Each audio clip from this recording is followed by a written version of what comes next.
So தர்பூசணி எல்லாருமே சாப்பிடக்கூடிய உணவு. அளவான முறையில் சாப்பிடலாம். அதில் நீர்ச்சத்து மிக மிக அதிகம்ங்கிறது உங்கள் எல்லாருக்குமே தெரியும்.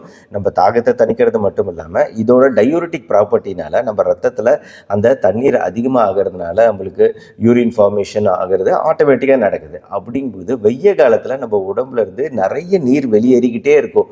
ஸ்வெட்டிங் மூலமாக வெளியேறுது, நம்ம வேர்வை மூலமாக வெளியேறுது, மூச்சு மூலமாக வெளியேறுது, யூரின் மூலமாக வெளியேறுதுன்னு எல்லா வகையிலையும் இந்த ஹீட்டுனால உடம்புல இருந்து தண்ணீர் வெளியேறிக்கிட்டே தான் இருக்கும்.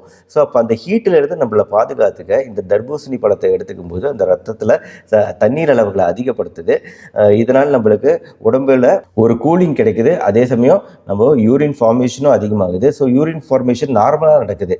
யூரின் ஃபார்மேஷன் குறையுதுன்னு வைங்க வெய்ய காலத்தில், அதனால் கொஞ்சம் கொஞ்சமாக கிட்னி ஸ்டோன்ஸு, கிட்னி கற்கள் போன்ற பிரச்சனைகள்லாம் வரதுக்கான வாய்ப்பு இருக்குது. இப்போ நம்ம இந்த மாதிரி பழங்கள் சாப்பிடும்போது நார்மல் யூரின் ஃபார்மேஷன் நடக்குது.